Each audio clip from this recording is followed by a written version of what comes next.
सोचो तुम एक अनजान कमरे में बंद हो और अचानक से एक टाइमर शुरू हो जाए। टाइम खत्म होने पर क्या होगा ये तो कहानी के आखिर में ही पता चलेगा।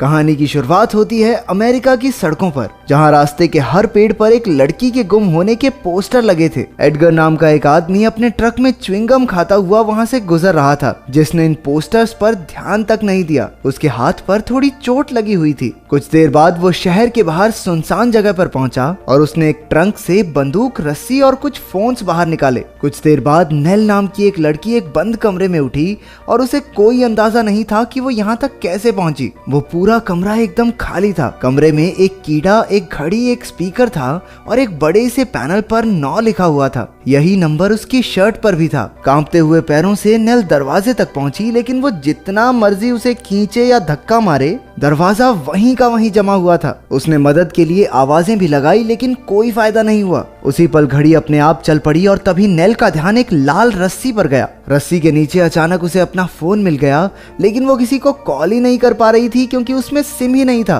फिर उसने रस्सी के सहारे बाहर निकलने के बारे में सोचा। थोड़ी देर बाद उसकी नजर जमीन पर लगे एक धब्बे पर पड़ी जो खून का लग रहा था। उसने ऊपर देखा कि छत पर एक जगह कांच लगा हुआ था। उसने कूद कूद कर उस तक पहुंचने की बहुत कोशिश की, लेकिन वो पहुंच नहीं पाई। नेल ने घबरा कर इधर उधर चक्कर काटना शुरू कर दिया। वो इस कमरे में कर क्या रही थी ये उसकी समझ से बिल्कुल बाहर था। अचानक एक अलार्म बजने लगा और पूरे कमरे की रोशनी हरी हो गई। नेल जमीन पर बैठ गई और उसे लगा कि जरूर कुछ ना कुछ बुरा होने वाला है, लेकिन रोशनी कुछ ही पलों में बंद हो गई। फिर नेल ने अपना फोन फिर से बाहर निकाला और देखा कि सारे नंबर्स डिलीट कर दिए गए हैं। फोन में बस समुद्र की कुछ तस्वीरें थी, जिससे उसे एक गाना याद आ गया। उसमें डॉन नाम की एक लड़की की तस्वीर थी, जिसे देखकर नेल बेहद खुश हो गई। वो सोचने लगी कि आखिर डॉन उसे छोड़कर क्यों चली गई। इसके बाद नेल ने अपना जूता ऊपर कांच पर फेंका ताकि किसी का तो उस पर ध्यान जाए, लेकिन ये पैंतरा भी फेल हो गया। हताश होकर उसने गुस्से में अपना फोन दीवार पर दे मारा, लेकिन वो फोन 9 नंबर के पैनल में फंस गया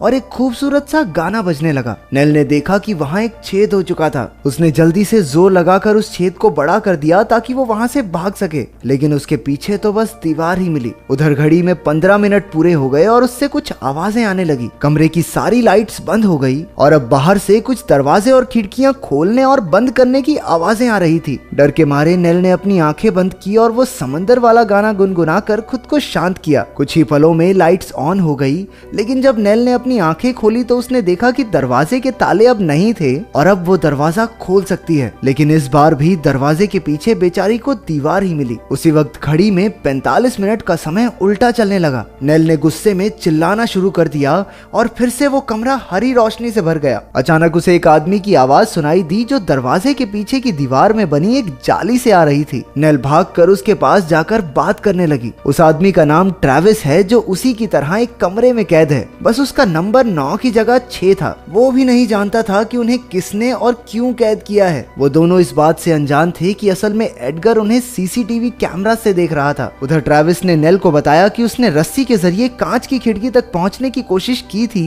लेकिन खिड़की का हैंडल ही टूट गया। ट्रेविस के बताने के बाद भी नेल ने रस्सी की गांठ बांधकर हैंडल में फंसाई और उसे खींचने लगी, लेकिन उसके बाहर से वो हैंडल टूट गया। वो सीधा नीचे गिरी और इसी चक्कर में उसका कंधा डिसलोकेट हो गया। नेल का दिमाग बुरी तरह से झन्ना गया। ट्रेविस की आवाज सुनकर वो थोड़ा होश में आई। थोड़ी देर के लिए उसके कानों में तेज आवाजें बजती रही और उसे अजीबोगरीब चीजें भी दिखाई दे रही थी। उसके सर में तेज दर्द था, लेकिन ट्रेविस ने कहा कि उसे जल्द से जल्द अपने कंधे को ठीक करना होगा, नहीं तो थोड़ी देर बाद दर्द बर्दाश्त के बाहर हो जाएगा। फिर नेल ने खड़े होकर जोर जोर से अपने कंधे को आगे पीछे दीवार पर मारा ताकि वो अपनी सही जगह पर सेट हो जाए। इसके बाद उसने ट्रेविस से थोड़ी बातें करके अपना मन बहलाया और फोन में वही गाना चला दिया जो ट्रेविस को भी काफी पसंद आया। अचानक उसके कानों में फिर से तेज आवाजें बजने लगी और उसे फिर से कुछ दिखाई भी दिया। उसने देखा कि एक आदमी उसका हाथ पकड़ने की कोशिश कर रहा था और नेल ने उसी के पेन से उसके हाथ पर वार कर दिया। उधर ट्रेविस पूछने लगा कि उन्होंने ऐसा क्या किया है जो वो यहाँ कैद हैं। उसे तो ये भी शक था कि कहीं भगवान ने तो उन्हें यहाँ नहीं भेजा है। इसी बीच ट्रेविस के चिल्लाने की आवाज आई। वो किसी आदमी से कह रहा था कि उससे दूर रहे। फिर नेल के कमरे की रोशनी भी हरी हो गई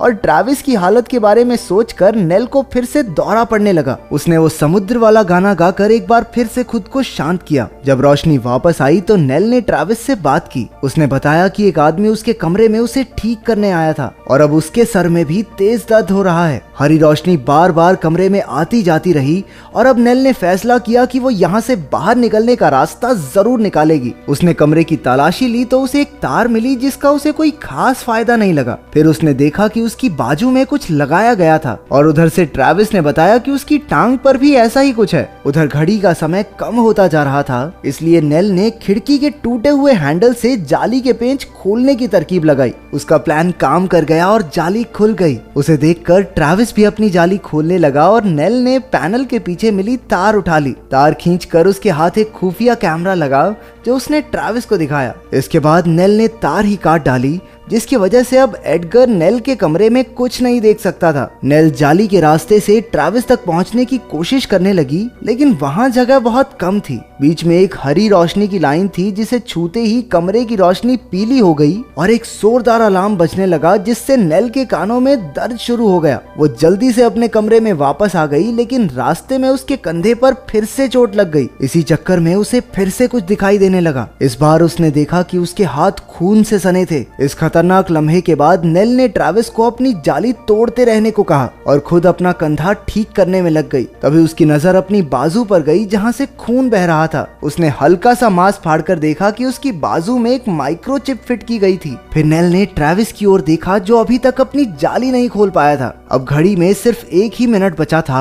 और अचानक से वो लाल हो गई। नेल ने ट्रैविस को जल्दी से जाली खोलने को कहा। ट्रैविस ने अपना पूरा जोर लगाकर ऐन मौके पर जाली खोल दी। समय खत्म होते ही लाइट्स और दरवाजे फिर से बंद हो गए। कुछ ही पलों में रोशनी आई और नेल अब तक गुस्से से भर चुकी थी। वो पागलपन की ओर बढ़ते हुए गाना गुनगुनाती हुई बीच में अजीबोगरीब चीजें बोलने लगी। अचानक दरवाजे में एक छोटी सी जगह खुल गई और बाहर से तेज लाल रोशनी आने लगी। नेल ने बड़े ध्यान से हाथ बाहर निकाला और उसके हाथ में एक बंदूक आ गई। तभी वो रोशनी हरी हो गई और पूरे कमरे में अजीब सी गैस भर गई।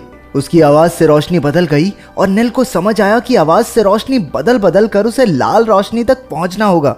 उसने ऊपर लगे कांच में गोली दाग दी जिससे लाइट्स का रंग लाल हो गया। उधर एडगर उसे एक नए कैमरे से अब भी देख रहा था। नेल ने रस्सी उठाई और ऊपर फंसा दी जिससे अब वो बाहर निकल सकती है, लेकिन ऊपर पहुंचकर भी कोई फायदा नहीं हुआ। ऊपर छत नहीं बल्कि एक कमरा था जिसमें एक स्क्रीन थी जो चांद सितारे दिखा रही थी। अब वहां लिखा हुआ था दी एंड।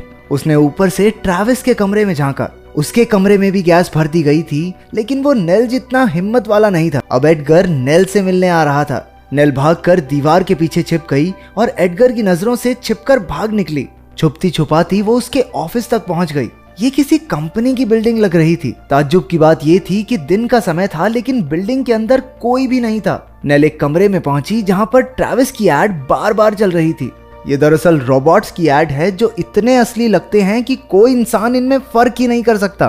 नेल ने गुस्से में आकर बंदूक से टीवी ही तोड़ दिया। फिर एक जगह उसे डॉन की बड़ी सी तस्वीर दिखाई दी जो कि असल में इस रोबोटिक्स कंपनी की मालकिन है। तभी एक गाइड नेल के पास आया जो अपने क्लाइंट्स को सब समझा रहा था। वो सब नेल को नजरअंदाज करके आगे बढ़ गए। इससे पहले कि नेल को समझ आता कि ये सब क्या हो रहा है, एडगर ने उसे ढूंढ लिया। तभी नेल को झलक दिखाई दी कि उसके चेहरे से कवर हटाने वाला आदमी एडगर ही था। इसी आदमी को नेल ने पेन से मारा था। डर के मारे नेल ने एडगर पर बंदूक तान दी, लेकिन एडगर ने अपने टैबलेट पर ही एक बटन दबाकर उसे ऑफ कर दिया।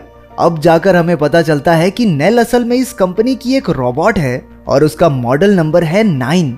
बाद में जब नेल की आंख खुली तो वो उसी समुद्र किनारे बैठी थी। जल्द ही एडगर भी वहां आ गया। नेल ने उस पर वार किया था, इसलिए उसे कुर्सी से बांध कर रखा गया है। ये समुद्र नेल के दिमाग के हिसाब से ही बनाया गया है और अब एडगर ने उससे कैद के बारे में सवाल पूछने शुरू किए। उन्हें कैद में इसलिए रखा गया था ताकि उनके अंदर के इंसानी जज्बातों को परखा जा सके। नेल और ट्रैविस को एक दूसरे का साथ देकर बाहर निकलना था। उन्होंने एक दूसरे का काफी ख्याल भी रखा। एडगर ने पूछा कि क्या कोई समय ऐसा आया जब नेल को अपनी इंसानियत पर ही शक हो गया हो। ये सुनते ही नेल को एहसास हुआ कि वो तो ये तक नहीं जानती कि वो है कौन। दरअसल नेल की ये ट्रेनिंग काफी हफ्तों से चल रही थी और कंपनी उसकी सारी खामियां हटाकर उसे मॉडल 10 बनाना चाहती है।